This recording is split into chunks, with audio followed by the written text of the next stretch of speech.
Nationale informatique et liberté dans la région, aujourd'hui à l'invitation de la députée socialiste Laurence Dumont, elle-même commissaire au CNIL. Isabelle Falque-Pierrotin rencontre des entreprises ce matin spécialisées dans les transactions électroniques sécurisées et des futurs enseignants l'après-midi. On va la retrouver en direct de Colombelles. Bonjour Isabelle Falque-Pierrotin. Bonjour. Alors le numérique est un outil devenu indispensable pour les entreprises et dans la vie privée. Pourtant, c'est un outil qui continue de faire peur. Absolument, c'est un outil, je ne sais pas s'il fait peur, mais en tout cas, il n'est pas nécessairement compris et donc maîtrisé par les utilisateurs, que ce soit les entreprises ou les particuliers. Et c'est d'ailleurs pour cette raison que nous avons en projet de lancer l'éducation au numérique comme une grande cause nationale. Et je suis venue à Caen notamment pour signer avec un de nos partenaires, le pôle TES.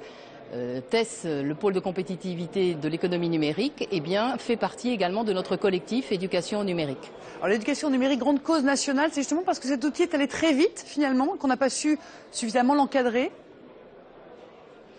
Je crois que c'est un dossier, c'est une évolution qui est une évolution très radicale, qui bouleverse nos comportements, nos réflexes, et on a besoin d'acquérir une nouvelle culture.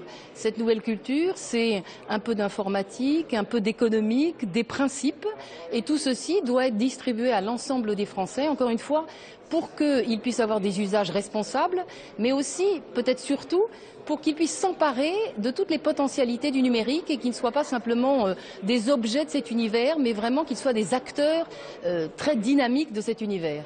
Alors, mardi dernier, Vincent Payon, le ministre de l'Éducation, présentait des mesures pour lutter contre le cyberharcèlement des enfants, visiblement des enfants qui sont dès 9 ans devant un poste internet ou devant un réseau social.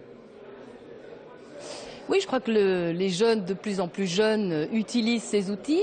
En fait, ils ont une maîtrise technique, mais nécessairement pas, encore une fois, la compréhension profonde du fonctionnement de cet univers.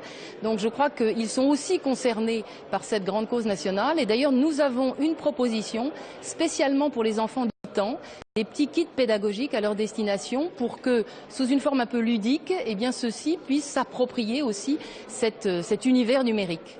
Je crois qu'aussi il y a des expérimentations auprès des secondes. Enfin, il y a déjà des cours rapidement. Alors, l'éducation nationale a déjà une activité de sensibilisation et d'apprentissage sur ces questions. Il y a des cours, il y a le brevet informatique et Internet qui existe effectivement dans les collèges et les lycées. Mais, si vous voulez, le propos de la grande cause nationale et du collectif, c'est de dire, dans le fond, cet enjeu concerne tout le monde.